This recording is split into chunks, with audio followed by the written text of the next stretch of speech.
네, 오늘 주시는 하나님 말씀 보겠습니다. 사도행전 세상으로 보냄받은 성령 공동체 사도행전 16장 11절에서 34절의 말씀을 저와 여러분이 좀 길지만 교독하겠습니다. 제가 11절부터 읽겠습니다. 우리가 드로아에서 배로 떠나 사모드라게로 직행하여 이튿날 네아폴리로 가고 거기서 빌립보에 이르니 이는 마게도냐 지방의 첫 성이요 또 로마의 식민지라. 이 성에서 수일을 유하다가 안식일에 우리가 기도할 것이 있을까 하여 문밖 강가에 나가 거기 앉아서 모인 여자들에게 말하는데 두아디라시에 있는 자색 옷감 장사로서 하나님을 섬기는 루디아라 하는 한 여자가 말을 듣고 있을 때 주께서 그 마음을 열어 바울의 말을 따르게 하신지라. 그와 그 집이 다 세례를 받고 우리에게 청하여 이르되 만일 나로 주 믿는 자로 알거든 내 집에 들어와 유하라 하고 강권하여 머물게 하니라. 우리가 기도하는 곳에 가다가 점치는 귀신 들린 여종 하나를 만나니 점으로 그 주인들에게 큰 이익을 주는 자라. 그가 바울과 우리를 따라와 소리질러 이르되 이 사람들은 지극히 높은 하나님의 종으로서 구원의 길을 너희에게 전한 자라 하며 이같이 여러 날을 하는지라. 바울이 심히 괴로워하여 돌이켜 그 귀신에게 이르되 예수 그리스도의 이름으로 내가 내게 명하노니 그에게서 나오라 하니 귀신이 즉시 나오니라.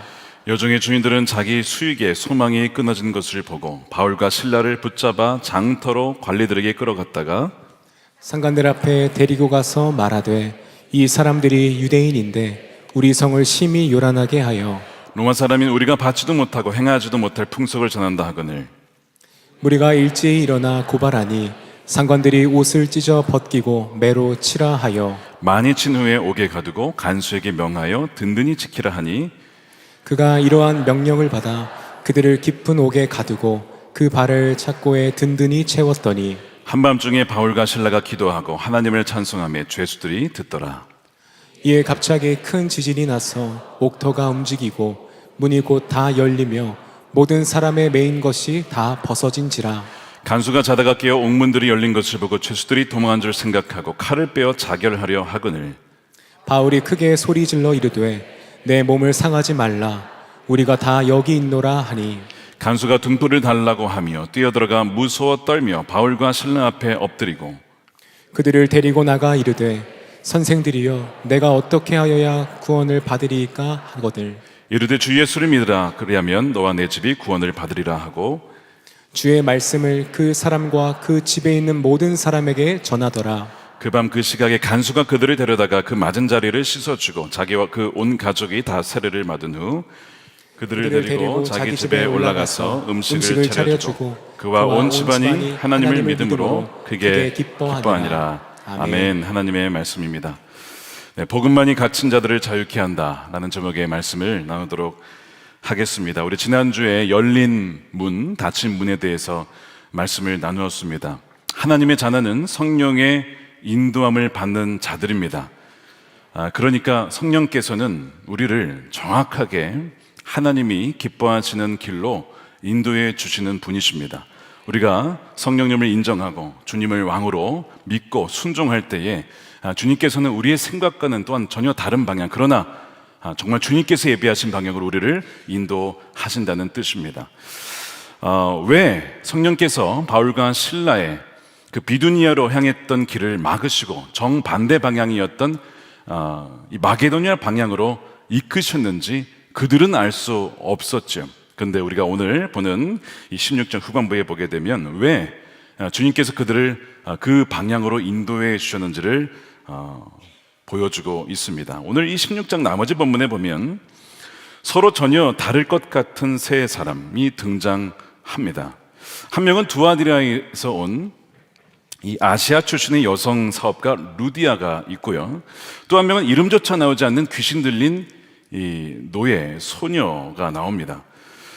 그리고 마지막 한 명은 빌립보 감옥의 간수입니다. 이 세 사람은 얼핏 보면 전혀 공통점이 없어 보입니다. 그런데 성경을 가만히 읽다 보면 이 셋의 공통점이 나오게 됩니다. 일종의 인생에서 이들은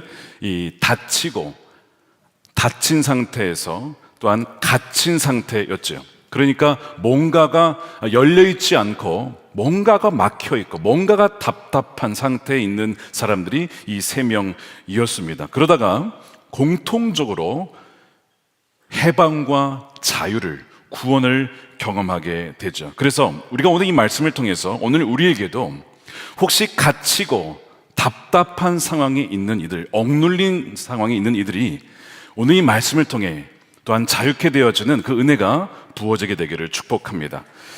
먼저 우리 루디아 본도부터 보겠는데요. 이 본문의 배경을 잠시 살펴보겠습니다. 2차 선교 여행에서 이제 사도 바울이 복음을 전하고 있었죠. 말씀드린 것처럼 이 마게도냐로 와서 건너오라라고 하는, 우리를 도우라라는 말씀을 듣고 이것이 하나님이 우리를 인도하신다는 것을 믿고 이제 배를 타고 드로아에서 사모드라게를 거쳐서 네아폴리를 통해 빌립보로 들어가게 됩니다. 이 누가에 의하면 마게도냐 지방의 이 식민지였던 이 빌립보에서 수일을 유했다라고 기록을 합니다. 작년 가을에 갈렙교회에서 성지 순례를 갔습니다. 저도 함께 껴줘서 갔는데요. 거기에 갔더니 드로아에서 건너가서 네아폴리 항구에 도착한 사도 바울을 기념하는 교회가 있었습니다. 사진을 보여주시면 좋겠는데, 이렇게 사도 바울 도착 기념교회입니다. 거기에 보시면 왼쪽에 사도 바울이 환상을 보는 장면이죠. 드로아에서 와서 우리를 도우라라고 하는 어떤 사람의 환상을 보고 그가 배를 타고 건너가서 도착하는 저곳이 바로 네아폴리입니다. 바로 저 교회가 네아폴리 항구에 세워져 있습니다. 그래서 이제 그가 여기에 도착했고, 이제 거기서 멀지 않은 것이 빌립보라고 하는 도시입니다. 이 빌립보는 알렉산더 대왕의 아버지죠. 빌립의 이름을 따서 지어진 바로 도시입니다. 당시에는 이제 여러 인종과 문화가 섞인 글로벌 도시라고 할 수 있는 곳이었습니다. 13절 14절에 보면 안식일이 되어서 이제 바울과 일행이 기도할 것이 없나 이게 찾다가 성문 밖 강가로 나가게 됩니다. 그러면서 거기에서 루디아와 여인들을 만나게 되죠. 역시 이제 성지순례 당시에 이제 루디아가 세례를 받은 곳이라고 알려져서 거기에 기념교회를 세운 곳이 있는데, 역시 사진을 보시면요, 바로 이곳입니다. 바로 뒤쪽에 여러분 보시면 시냇가가 정말 맑은 물이 흘러가고 있고, 그 앞에는 여러분 가만 보시면 저기 십자가 모양입니다. 바닥에 십자가 모양으로 해서 저곳에 걸어 내려가면 저기서 세례를 받을 수 있도록, 누구든지 와서 세례를 받으실 분들은 저기 가서 세례 받을 수 있도록 그렇게 마련해 주었습니다. 바로 저곳이라고 알려진 바로 저기에서 바울과 여인들이 만나게 된 것이죠. 제가 이제 저곳에 잠깐 서 있었는데 우리 팀원들하고 정말 그냥 가만히 서 있어도 뭔가 성령께서 말씀하시는 것만 같은, 정말 영적인 어떤 그 임재가 느껴지는 그런 곳이었어요. 이곳이 물이 흐르고 뭔가 물소리 속에서 성령의 물길이 정말 사람들의 심령을 적시고 또 갈급해하는 사람들을 적셔주는 것만 같은 그런 곳이었습니다. 바울이 갔을 때 몇몇 여인들이 모여 있었는데 그 중에 루디아라고 하는 이 자색 옷감 장사가 있었다고 했죠. 이 자색 옷감은 당시에 값비싼 염료로 염색한 옷감이었습니다. 색깔 자체가 이 부유층을 상징하는 색깔이에요.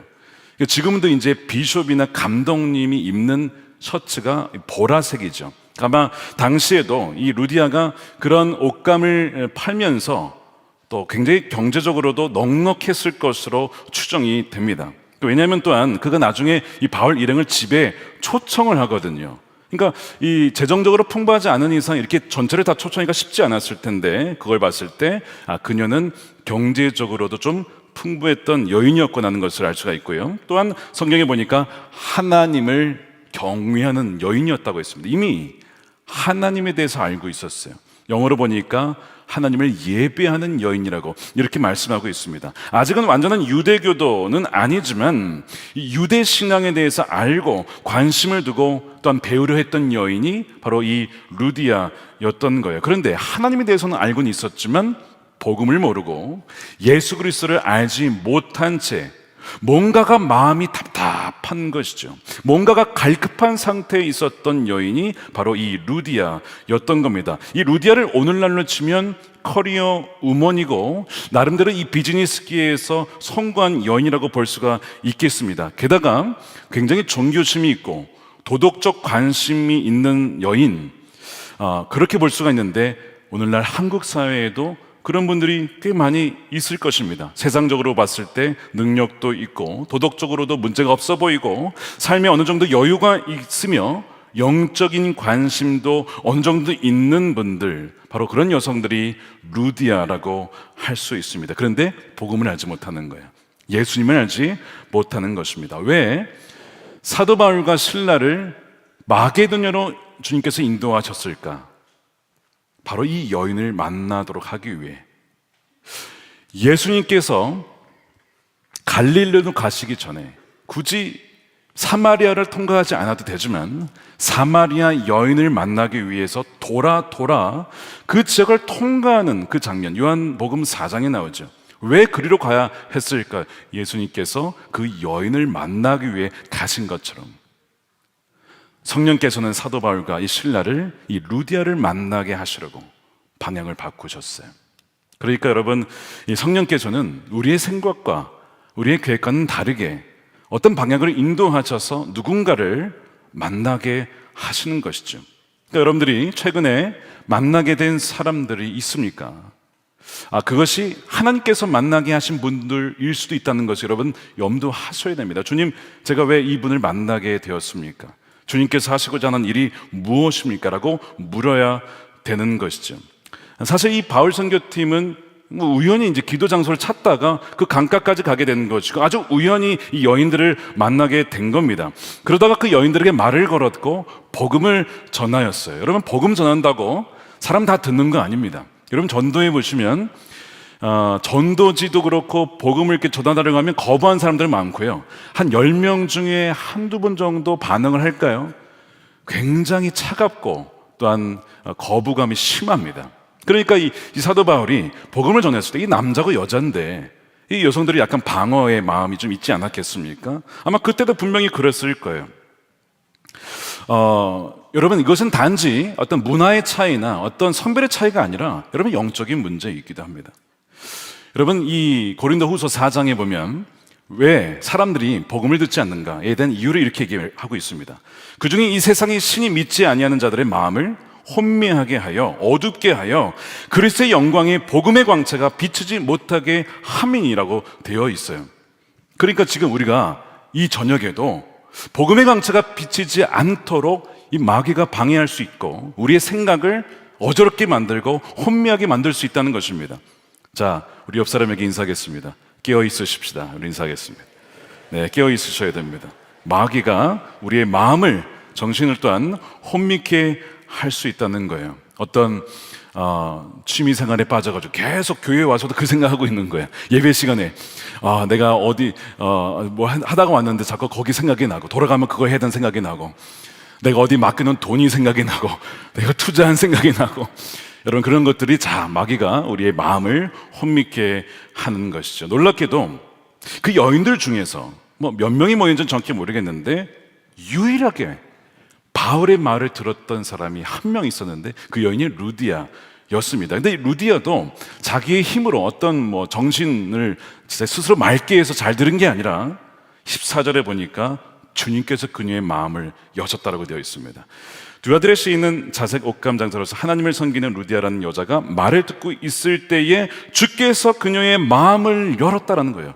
주님께서 마음을 열어 바울의 말을 따르게 하시는지라, 바울의 말을 귀담아 듣게 하셨다는 것입니다.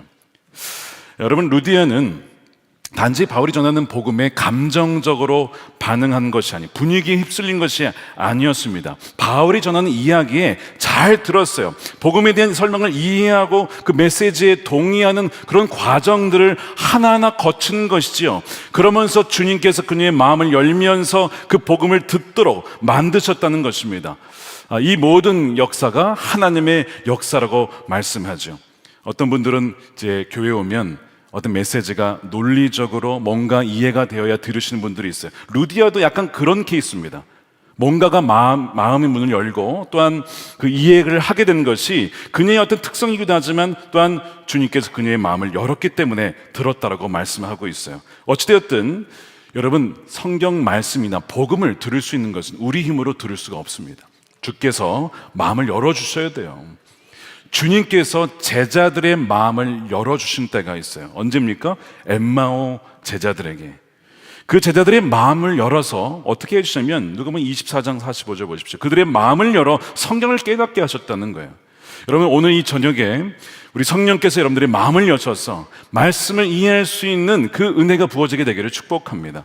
그러니까 지금 이 루디아의 문제는 무엇이었냐면 하나님을 경외하긴 하지만 또 예배한다고는 하지만 그녀의 마음이 닫혀 있는 상태. 여러분들 중에 혹시 마음이 닫혀 있는 상태가 있습니까? 어떤 이유 때문에, 어떤 상처 때문에 마음이 닫혀 있는 거예요. 그렇다고 하나님을 떠난 것은 아니에요. 하나님을 버린 것은 아니며 예배도 합니다. 기도도 합니다. 그런데 마음이 닫혀 있는 사람, 바로 그 사람이 루디아입니다. 그것은 꼭 여성만이 아니라 남성도 마찬가지예요. 내 마음이 닫혀 있는가? 말씀을 들었을 때 정말 그렇구나. 나중에 우리가 살펴보겠지만 베레아 사람들처럼 그 말씀이 정말 그런가 하면서 그 말씀을 싹 받아들이는 그런 마음이 열리는 여러분들이 되기를 축복합니다. 그렇게 되어서 이 루디아가 마음이 열리면서 복음을 듣자 예수님을 영접하고 그녀가 세례를 거기에서 받게 되죠. 그러면서 바울 일행에게 제 집에 들어와 유하십시오. 마음이 열리니까 자신의 집문도 열리면서 우리 손님들을 맞이하게 되는 거예요. 그녀의 집도 그녀의 삶의 문도 그들에게 활짝 열리게 되면서 어떤 일이 벌어지느냐? 그녀의 집이 유럽의 첫 번째 교회가 됩니다. 여러분 보십시오. 조선에 복음이 들어온 지 올해가 140년입니다. 140년. 아펜젤러 언더우드 선교사 복음이 전해진 지 140주년이 올해가. 근데 이 아펜젤러 언더우드 선교사는 어디서 왔습니까? 미국에서 왔어요. 미국에 복음이 어디서 왔습니까? 유럽에서 왔습니다. 근데 그 유럽의 시작이 어디라고요? 루디아의 집이었다니까요. 엄청난 역사죠. 우리는 루디아에게 빚진 사람들입니다. 그 한 명의 여인이 마음을 열었을 때 유럽의 복음이 전해지고 그 유럽의 복음이 미국에 그리고 조선 땅에 그리고 우리까지 전해진 거예요. 여러분, 한 명의 마음을 여는 것이 이게 어마어마한 역사입니다. 나 하나 무슨 마음을 연다고 무슨 삶이 바뀌겠어? 뭐가 여러분, 그렇지 않다는 거예요. 왜 성경은 오늘 이 마게도냐로 180도 방향을 바꾸어서 루디아를 만나게 하셨느냐? 그녀가 마음문을 하나만 열면 집문이 열리면서 그녀의 집이 교회가 되고 유럽이 열리게 되고 미국이 열리게 돼가지고 조선이 열리게 되는 것을 하나님 알고 계셨기 때문에 오늘 이 저녁에도 여러분 그런 분들이 분명히 계시다는 거예요. 그 성도가 마음문만 연다면 꼭 루디아와 같은 그런 집이 바로 교회가 되어서 그런 말미암아 내가 앞으로 성교 완성을 위해 할 일이 있고 내가 구원을 위하여 할 일이 있는데 그녀가 마음을 열었으면 참 좋겠다라고 주님은 원하시는 것입니다. 마음문을 활짝 여는 이 저녁이 되시기를 축복합니다. 그리하여 여러분으로 말미암아 수많은 이들이 주께로 돌아오는데 쓰임받는 여러분 되시기를 축복합니다. 저는 이제 오늘 이 말씀을 준비하면서 아까 말씀드린 것처럼 이 루디아가 사실은 부족함이 없는 여인이라고 말씀을 드렸잖아요. 뭐가 부족해서 그녀가 그랬겠습니까? 그런데 오늘 이 자리에 오시면서 부족함이 없어 보이는데 뭔가 마음이 뭔가 허전하고 뭔가 허무하고 뭔가 갈급한 분이 계시다면 바로 그분이 루디아인데 바로 주님께서 여러분들의 마음문을 지금 열고 계시다는 것입니다. 그래서 마음문을 활짝 열었을 때 그녀의 집이 다 세례를 받게 돼요. 오늘 15절 보시면 그와 그 집이 다 세례를 받았다라고 되어 있습니다. 놀라운 은혜이지요. 여러분, 가족 구원을 위해 기도하고 계십니까? 여러분, 키가 어디에 있습니까? 내 마음을 먼저 활짝 여는 것입니다. 그녀가 마음 문을 열었을 때 그녀의 집에 그 영혼 구원이 닫혀있던 문이 활짝 열리게 되었습니다. 그리하여 이 놀라운 이 루디아에게 임하였던 가족 구원의 은혜가 오늘 이 저녁에도 사모하는 여러분들에게 부어지게 되기를 축복합니다. 저는 이 루디아의 이 에피소드를 보면서 하나님께서 마음껏 쓰시고자 하는데 마음 문을 열지 못해서 아직 쓰지 못하는 분들이 많이 있구나 하는 것을 깨닫게 되었습니다. 그래서 오늘 이 저녁에 이 말씀을 통해 여러분들을 마음을 열어서 주님 저를 마음껏 써주십시오. 주님이 하시고자 하는 계획, 내 계획 말고 하나님께서 하시고자 하는 계획에 저를 마음껏 사용해 주셔서 정말 루디아는 상상도 못할 일들, 그러나 하나님께서는 이미 영원전에 계획하신 그 일들을 주여 이루어 주시기를 원합니다. 그렇게 아멘으로 순종하여 나아가는 여러분 되시기를 축복합니다. 자, 이것이 루디아입니다. 루디아. 두 번째로 가겠습니다. 두 번째는 귀신 들린 노예 소녀입니다. 이 노예 소녀는 루디아하고는 완전히 대조되는 인물이에요. 바울 선교팀이 기도하는 곳에 가던 중에 이 점치는 귀신 들린 여종을 만나게 됩니다. 이 불쌍한 소녀는 루디아가 좀 굉장히 다른 점이 많은데요. 루디아가 굉장히 부유하고 독립적이었다면 이 여종은 가난하고 의지할 것이 없는 노예 신분이었습니다. 루디아가 하나님을 예비하며 말씀을 경청하는 여인이었다면 이 소녀는 악령에게 사로잡혀 점을 치는 그런 소녀였죠. 루디아가 상대적으로 삶에 좀 여유가 있었다면 이 소녀는 하루하루가 착취당하는, 귀신에게 사로잡혀 있을 뿐만 아니라 또한 악독한 주인들에게 노동을 착취당하는 그런 소녀였던 겁니다. 그러니까 이 소녀는 영적으로는 귀신에게, 사회적으로는 노예 주인에게 사로잡혀 있었던 그런 소녀, 불쌍한 소녀였죠. 그래서 귀신에게 그의 영혼이 잠식을 당했고, 동시에 여러 명의 주인들, 이게 주인들이라고 되어 있습니다. 여러 명의 주인들에게 착취당하며 강제 노동에 시달렸던 거예요. 그래서 이 소녀는 이중적인 억압, 귀신에 의해서, 악한 주인들에 의해서 억압을 당하던 그런 소녀, 아주 불쌍한 소녀였던 거예요. 이 소녀가 바울 일행을 봤습니다.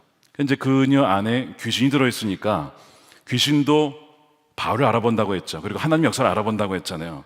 뭐라고 하냐면 이렇게 하는 겁니다. 이 사람들은 지극히 높으신 하나님의 종으로서 구원의 길을 너희에게 전하는 자다. 여러분 잘 보시면 이거 맞는 말입니다. 귀신이 맞는 말을 하고 있어요. 그래서 이 말을 계속 한두 번이 아니라 여러 번 말을 하는 겁니다. 어떻게 보면 이 복음 전도 선교하는 걸 도와주는 것 같아.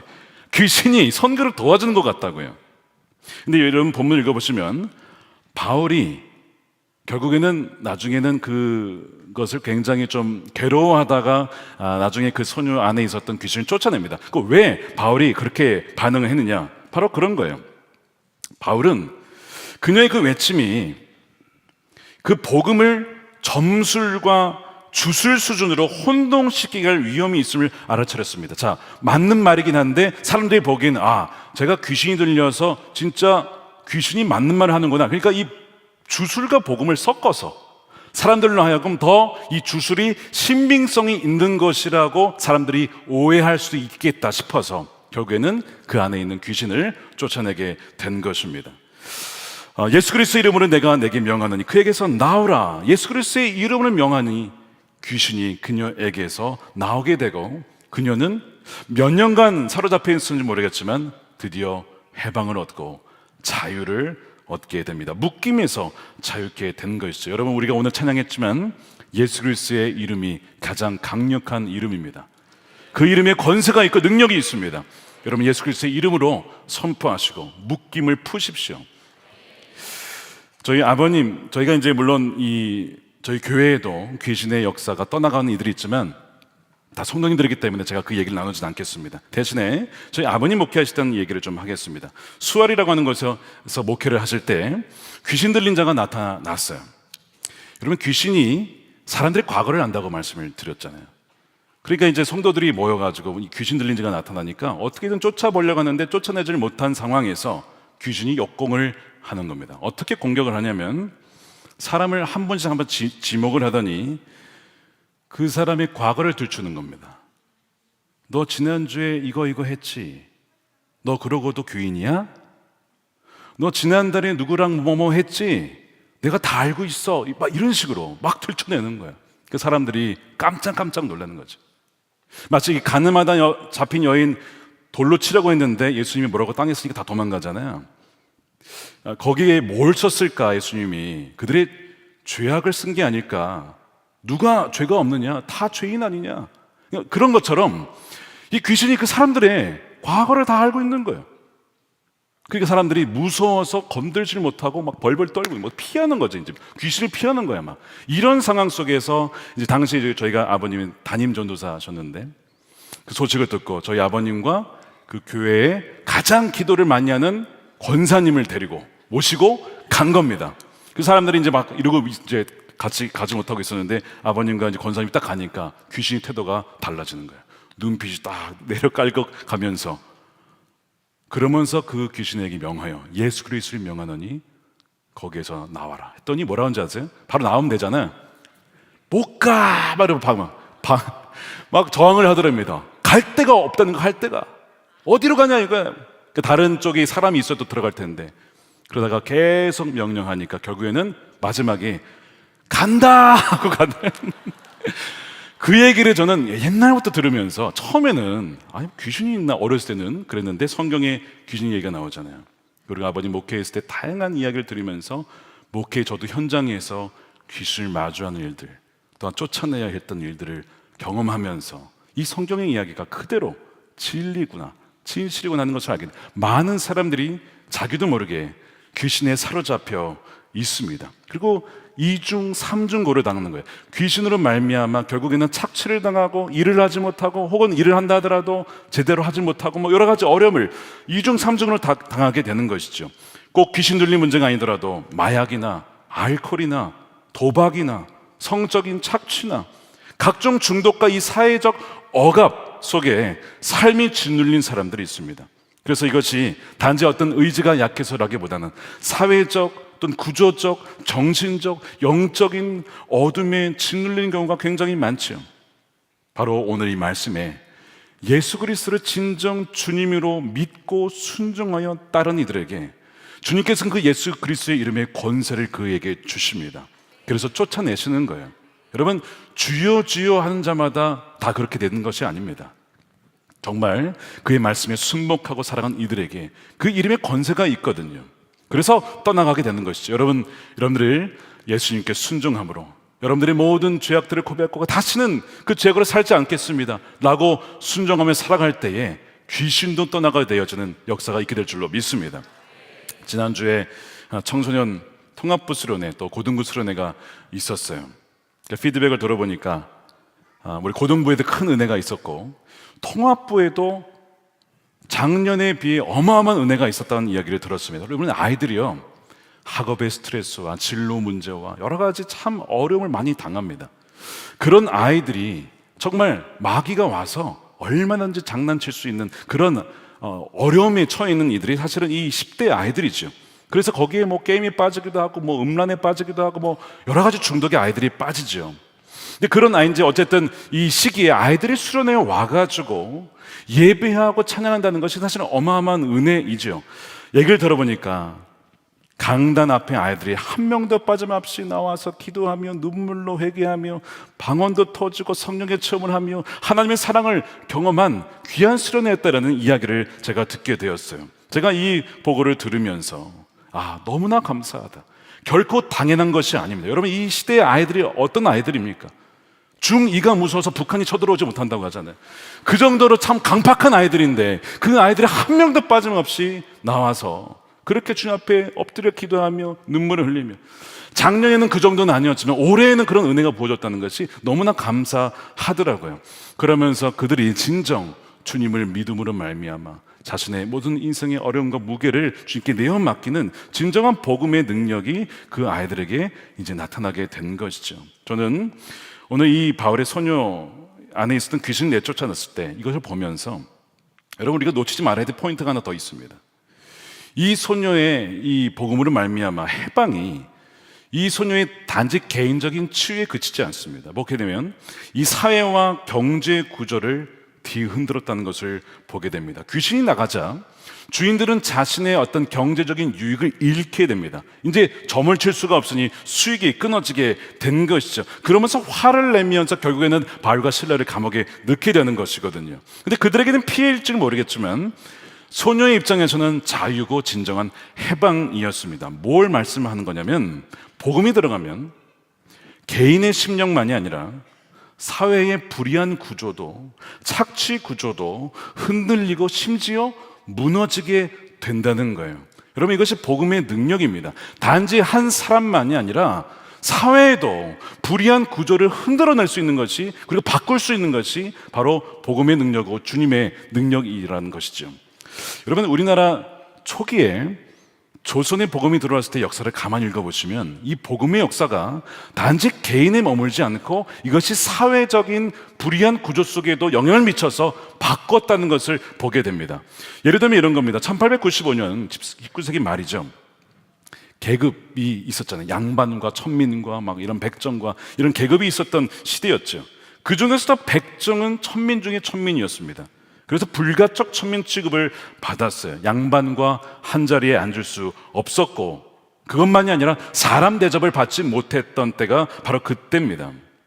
당시 서울에 백정 박성춘이라는 분이 계셨습니다. 이분이 병에 걸렸어요. 근데 미국의 선교사 무어 선교사님이 함께 사역하던 이 에베슨 선교사를 데리고 가서 이 백정을 치유해 준 겁니다. 너무 감사하잖아요.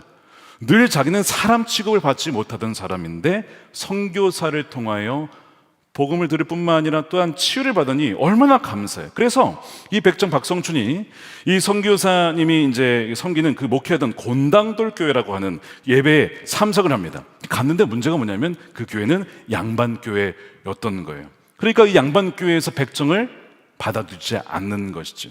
거센 반발이 있었어요.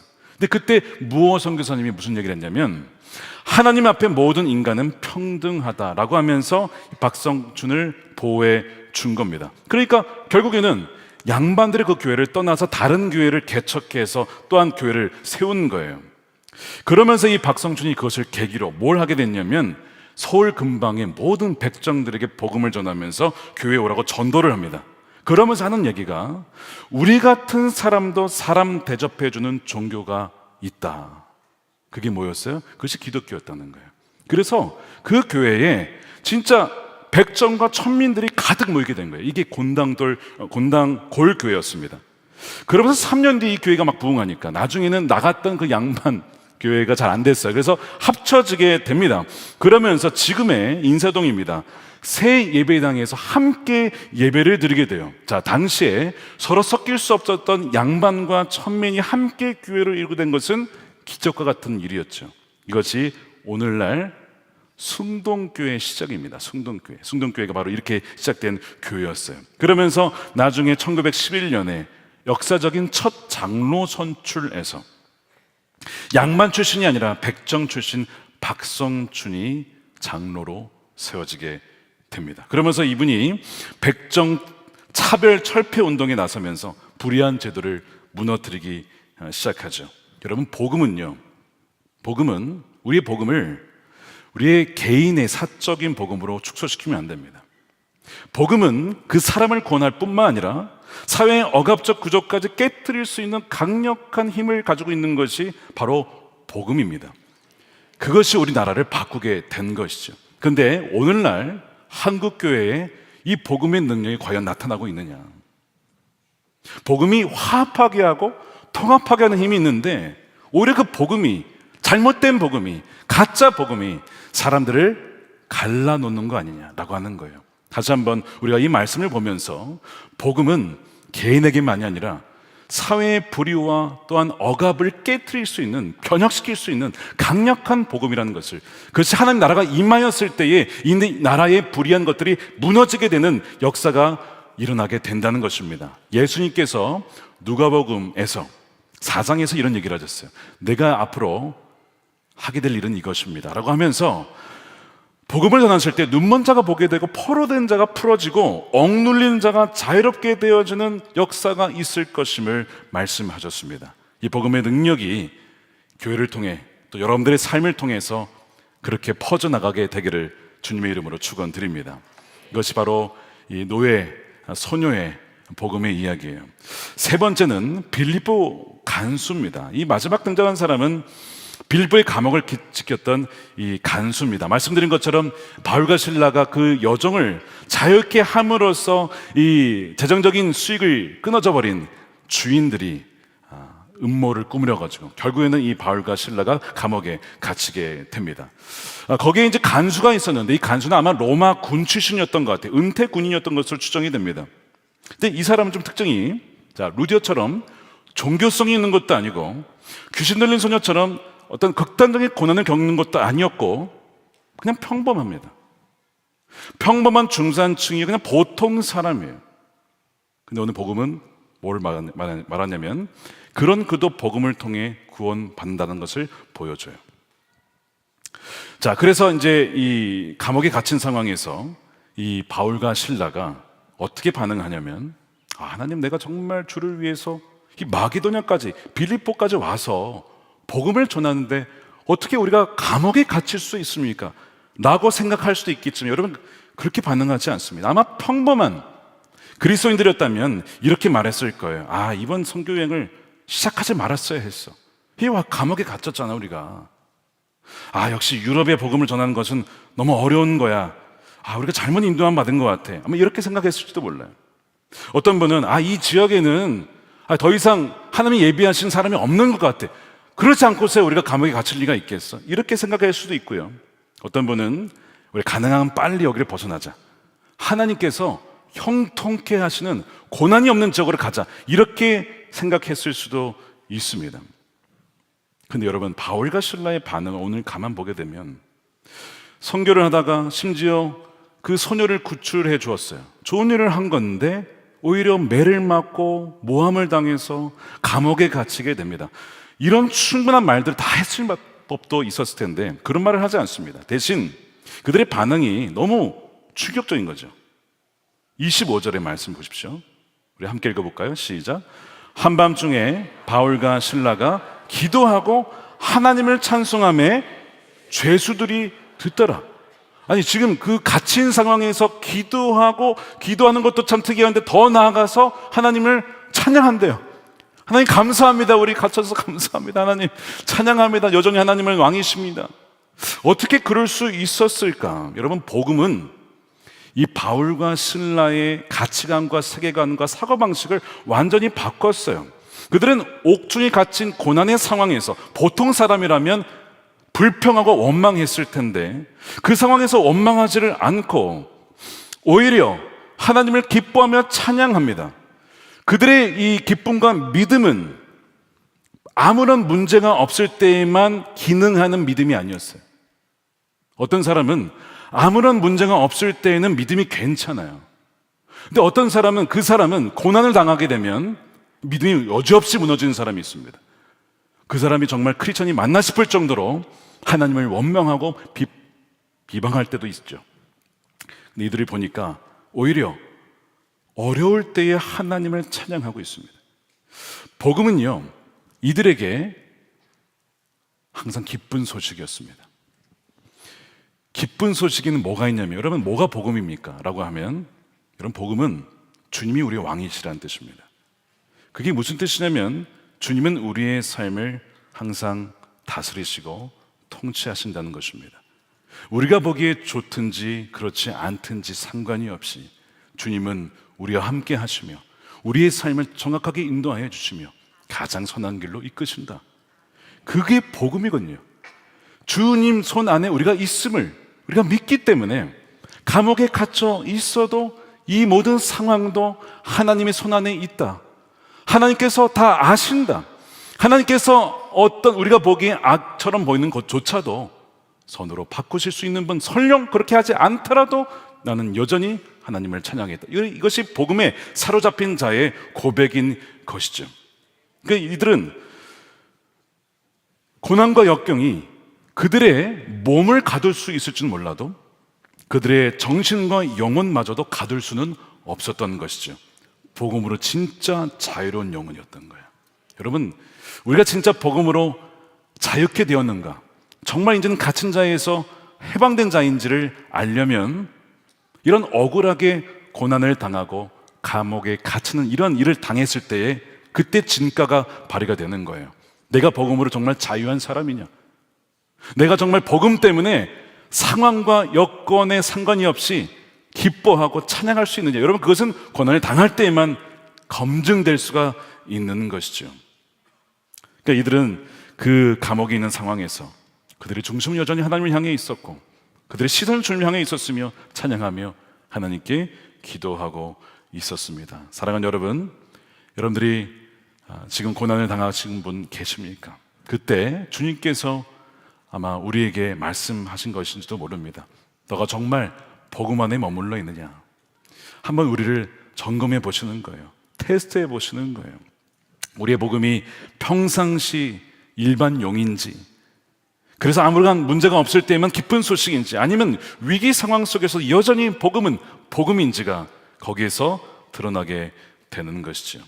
그들이 그 상황 속에서 기도하고 찬양할 때에 이제 죄수들이 들었다라고 했어요. 뭘 왜 들었을까요? 이 기이한 겁니다. 저들은 왜 저러고 있을까? 도대체 저 사람들은 뭘까? 기도하고 찬양하고 있을 때에 갑자기 큰 지진이 일어나 옥토가 흔들립니다. 문이 열리고 창고가 풀려지며 기적이 일어나게 됩니다. 다 문이 열린 거예요. 그러니까 간수는 이제 죄수들이 다 도망간 줄 알고 그 상황을 파악하고 자결하려고 하는데 이제 걸리면 죽는 거죠. 뭐 했냐 간수. 그러니까 자결하려고 했는데 그때 뭐라고 하냐면 바울이 28절에 내 몸을 상하게 하지 말아라.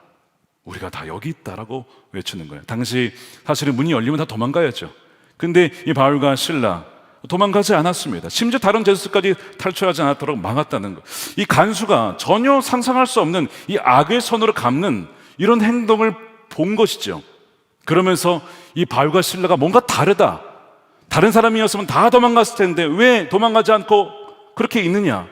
그러면서 엎드려서 30절에 이렇게 묻는 겁니다. 그들을 데리고 나가 이르되 선생들이여 내가 어떻게 해야 구원을 받으리까 하거늘. 어떤 사람들은 이 30절의 이야기를, 이 구원이란 단어를 어떻게 해야 내가 목숨을 건질 수가 있겠습니까? 내가 처벌을 받지 않을 수 있겠습니까? 이렇게 해석하는 경우가 있어요. 여러분 그렇지 않습니다. 이 간수는 그 노예 소녀 여정으로부터 외쳤던 소리, 구원의 길을 외치는 자다라고 하는 것을 분명히 들었을 것입니다. 구원의 길. 그러면서 그 구원이라는 것, 정말 내가 구원을 받을 수 있다면 어떻게 받을 수 있을까를 물었을 때 사도 바울은 거기에 대한 답을 영적으로 대답을 하는 거예요. 자, 31절 보십시오. 이르되 주 예수를 믿으라.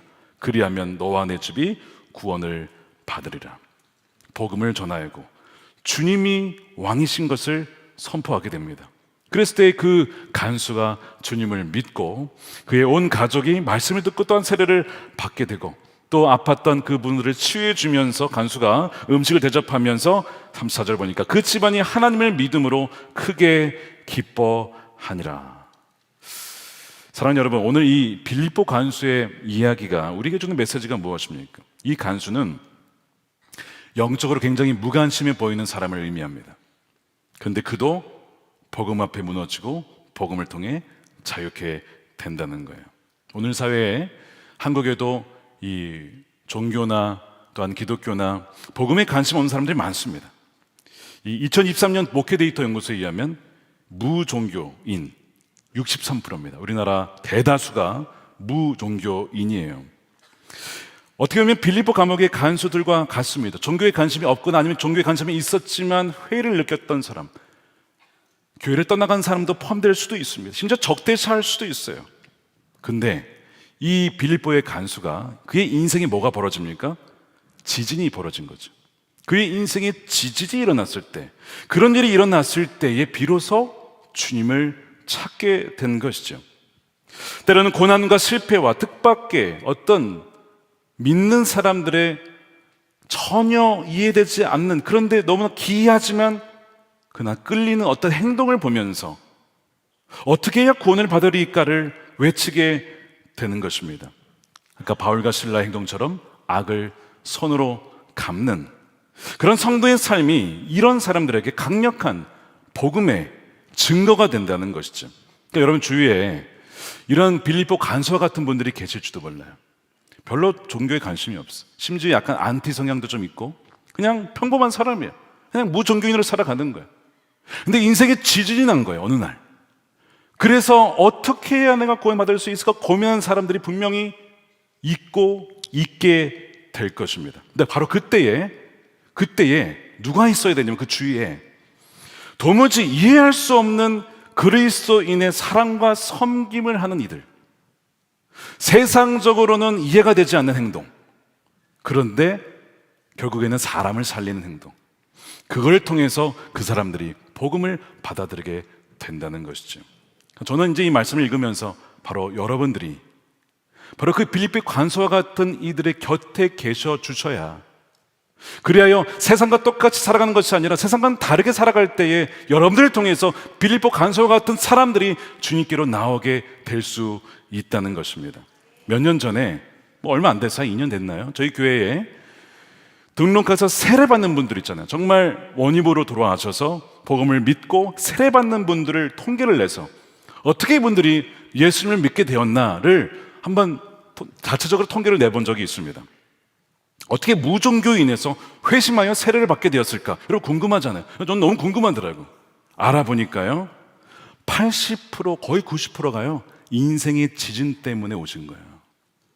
인생의 지진이 없을 때에는요, 자기의 힘으로 살아가고 자기의 능력으로 살아가고 자신의 재능으로 살아가고 이렇게 살아가다가 지진이 일어났을 때 이거 본인 힘으로 감당할 수 없는 거지. 그게 뭘까? 인생의 지진이 뭘까요? 그것이 재정적 파탄, 실업을 겪고요, 질병 문제, 질병의 문제, 건강 문제죠.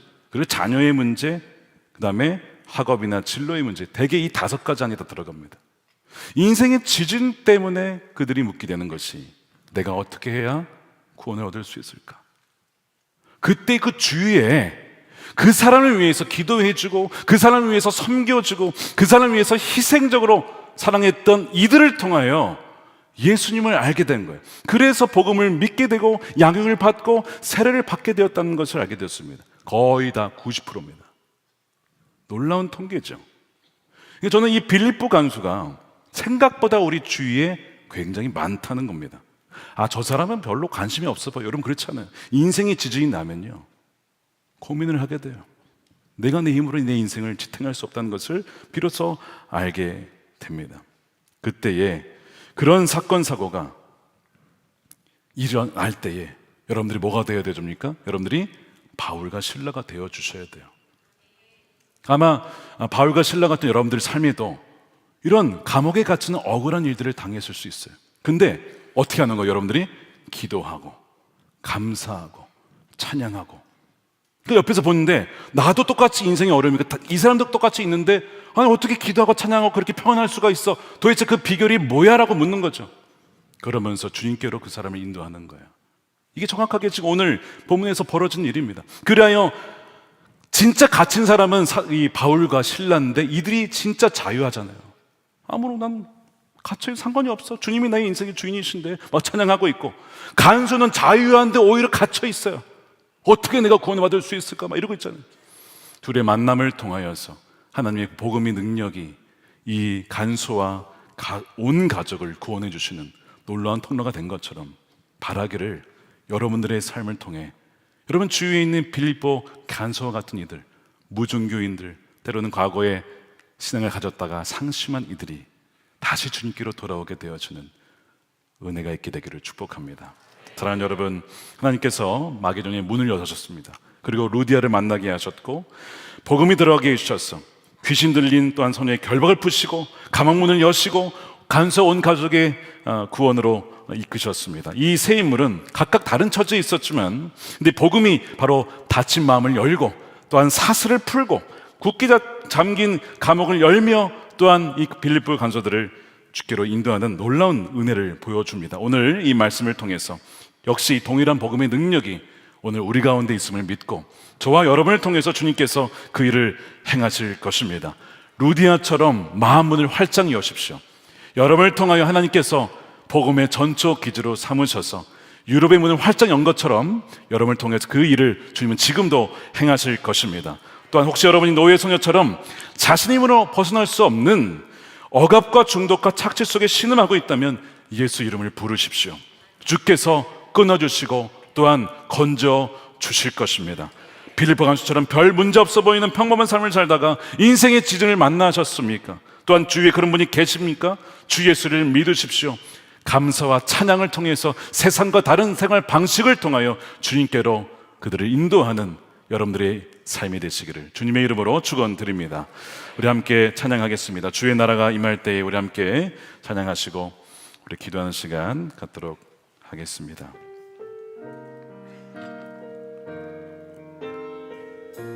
주의 나라가 임할 때 주의 나라가 하나님 임재하실 때 하나님 임재하실 때 예배가 회복되며 기적은 일어나네 기적은 일어나 전능하신 주 영원하신 주 영원하신 능력에 자유가 선포되어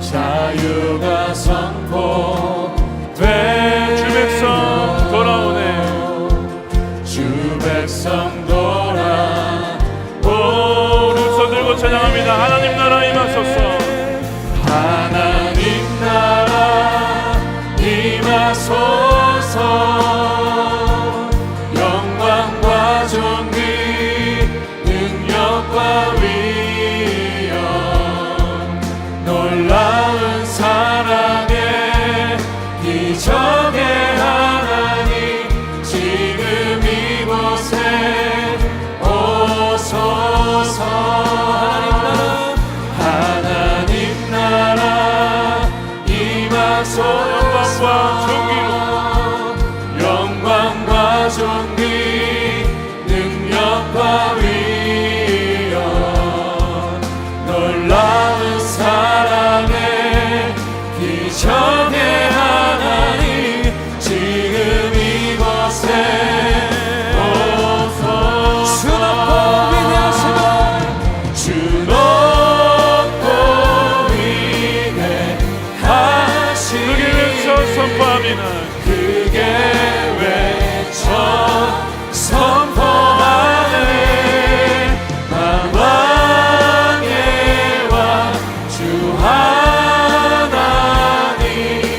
지금 강하게 찬양합시다.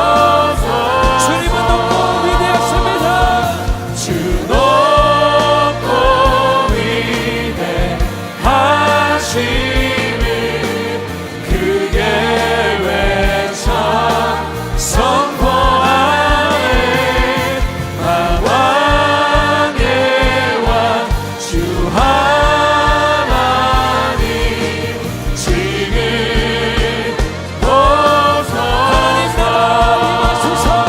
하나님 나라 임하소서 영광과 존귀 능력과 위엄 놀라운 사랑의 기적의 하나님 지금 우리 믿음으로 선포합시다. 하나님 나라 임하소서. 하나님 나라 임하소서 영광과 존귀 능력과 위엄 놀라운 사랑의 기적의 하나님 지금 이곳에 오소서. 우리 함께 기도하겠습니다. 우리 첫 번째로 기도할 때 우리 루디아의 이야기를 오늘 보았습니다. 루디아의 닫힌 마음을 활짝 열었을 때에 루디아가 예수님을 영접하고 복음을 받아들이고 그녀의 집이 유럽 최초의 교회가 되었습니다. 여러분, 유럽이 복음화되어지고 또한 그것이 미국에 그리고 그것이 조선에 그리고 그것이 오늘 우리에게 전파된 것이죠. 여러분, 한 사람의 변화가 이렇게 강력한 것입니다. 여러분, 오늘 이 시간에 혹시 루디아처럼 마음 문을 닫고 계신 분이 계십니까? 주님께서 여러분들의 마음 문을 두드리고 계십니다. 그리고 주님께서 마음을 열기를 원하십니다. 여러분들이 작아 보여도 별것 아닌 것 같아도 여러분들이 한 명이 변하면 가정이 바뀌고 교회가 바뀌고 또한 나라가 바뀌게 될 줄로 믿습니다. 이 시간 모든 닫혀진 마음을 다 열고 주여 우리에게 묶인 삶을 자유케 하는 그 복음의 능력을 누리게 하여 주시옵소서. 주님, 루디아처럼 복음을 들을 때 마음이 열리고 영적 갈급함이 해소되는 은혜를 부어 주옵소서. 너의 소녀가 예수 그리스도의 이름으로 자유케 된 것처럼 각 영혼의 묶임과 억눌림이 끊어지고 개인을 넘어 가정과 사회의 불의와 억압이 깨트려지는 진정한 변화와 회복이 일어나게 하여 주시옵소서. 우리 믿음으로 우리 주여 한번 외치고 선포하며 기도하도록 하겠습니다. 주여!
두 번째로 기도하겠습니다. 여러분, 바울과 실라가 주의 뜻대로 순종했습니다. 여러분, 불순종해서 감옥 간 게 아닙니다.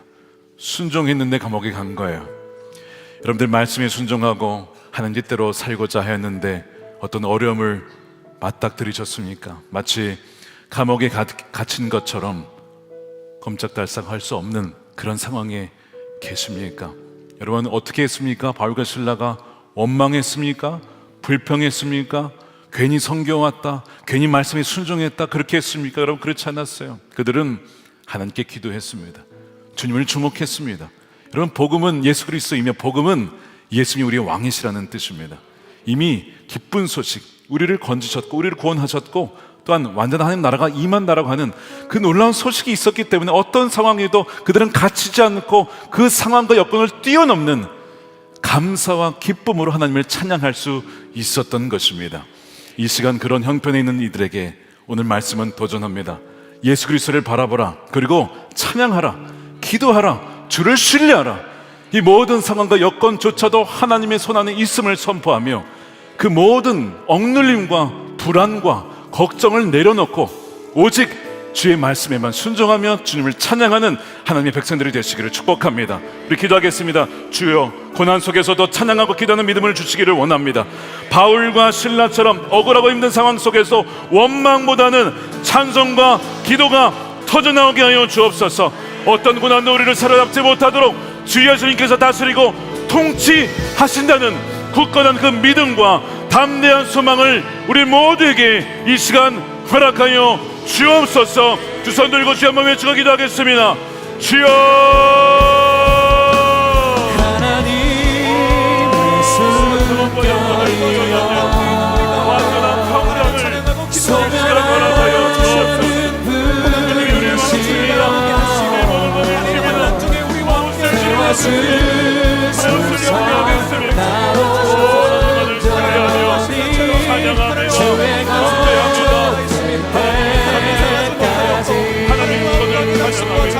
아버지 하나님, 어떠한 상황 가운데 아버지 하나님 마음에 흔들리는 오직 하나님을 찬양하며 찬양하며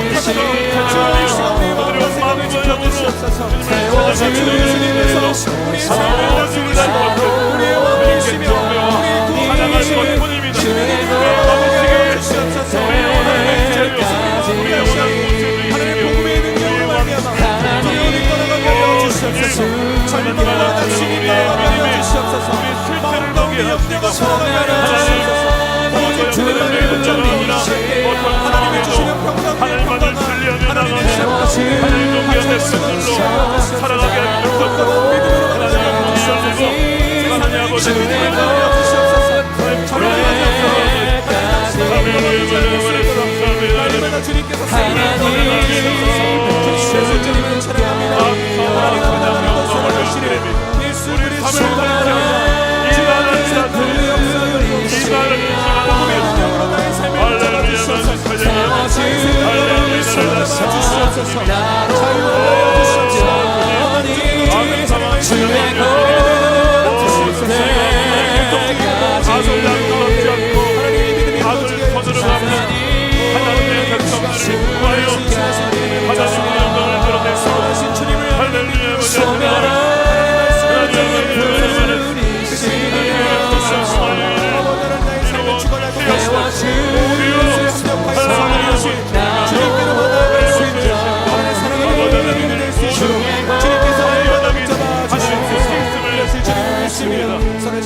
우리 오늘도 우리 간절한 마음으로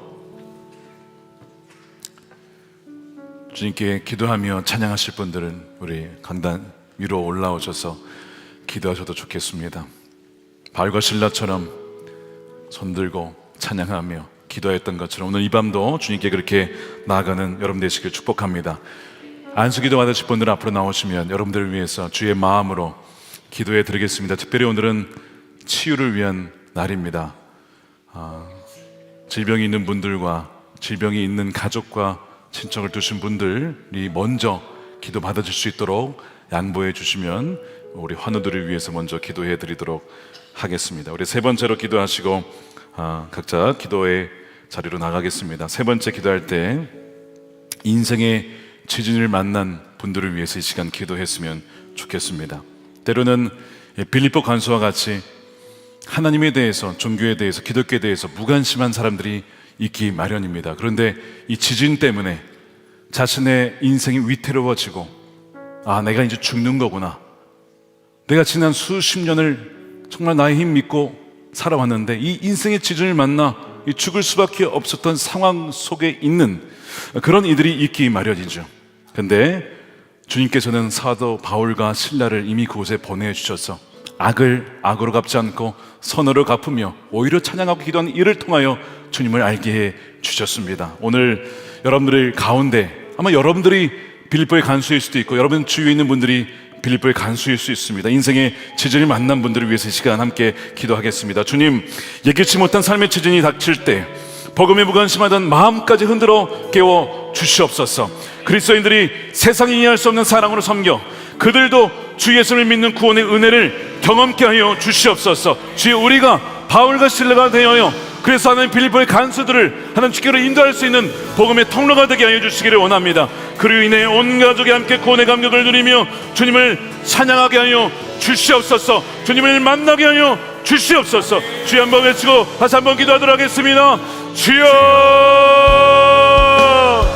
할렐루야. 하나님 인생의 지진을 만나 하나님 스스로 목숨을 끊고자 하는 그런 아버지를 거금에 어려운 위기에 처해있는 자들이 있습니다. 하나님 그들을 먼저 주시고 그들을 주께로 인도하여 주시기를 원합니다. 우리가 바울과 실라가 되어 그들을 주님께로 인도하기를 원합니다. 아들 악으로 갚지 않고 아들 선으로 갚으며 아버지 하나님 어떻게 하여야 내가 구원을 받겠습니까? 하나님 주시를 인도할 하나님의 백성들이 되게 하여 주시옵소서. 복음만이 가슴들을 아버지 하나님 부르짖으며 하나님 복음의 성인으로 사용하여 주시옵소서. 할렐루야. 할렐루야. 역사를 주시옵소서. 할렐루야.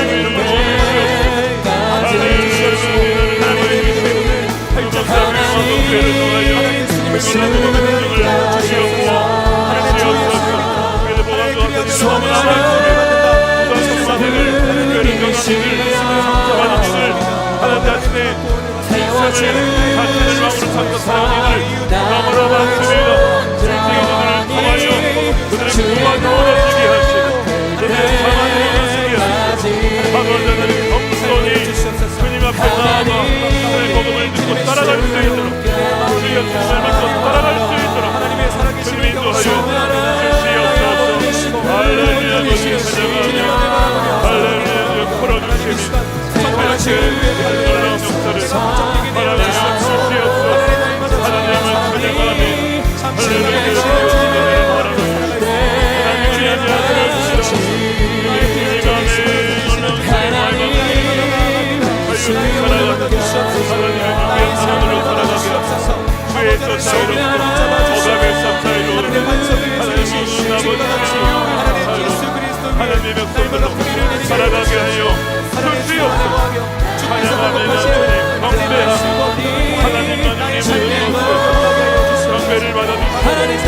하나님 나라 임하소서. 온 가족이